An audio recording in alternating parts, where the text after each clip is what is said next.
കുളിക്കുന്നതൊക്കെ ഈ സൈഡിൽ നിന്നാണ്. പക്ഷേ ഇത് കണ്ടോ, അതെ ഇതിനകത്ത് നോക്കി ഇവിടെ നിറയെ മീനുകളാണ്. ഇതിപ്പോൾ മീനായിട്ട് കണ്ടോ, കാണാമല്ലോ അല്ലേ, നന്നായിട്ട് നിറയെ മീനുകളാണ്. ഇതിനകത്താണ് ആളുകളൊക്കെ കുളിക്കാൻ വരുന്നതൊക്കെ. മീനുകൾ നോക്കി ഒരുപാടുണ്ട് മീനുകൾ.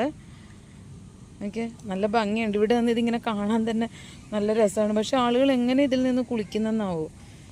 നിറയെ മീൻ മാത്രമേ ഉള്ളൂ ഇതിൻ്റെ ഉള്ളിൽ, പല ടൈപ്പ് മീനുകളാണ്. ഓക്കെ, ഞാൻ ചുമ്മാ ഇതൊന്ന് കണ്ടപ്പോൾ ഒരു കൗതുകം തോന്നി, അങ്ങനെ കാണിക്കണമെന്ന് തോന്നി. അതിന് വേണ്ടിയിട്ട് ഞാനൊന്ന് ഇതിൻ്റെ വീഡിയോ എടുത്തെന്നുള്ളതാണ്. ഓക്കേ, ഇതാണ് വേളാർവട്ടം ശ്രീ മഹാദേവ ക്ഷേത്രം. ഇതിൻ്റെ വേറൊരു സൈഡിൽ നിന്നാണ് ഞാൻ എടുക്കുന്നത്. അമ്പലത്തിൻ്റെ ഫ്രണ്ടിൽ നിന്നല്ല എടുത്തത്.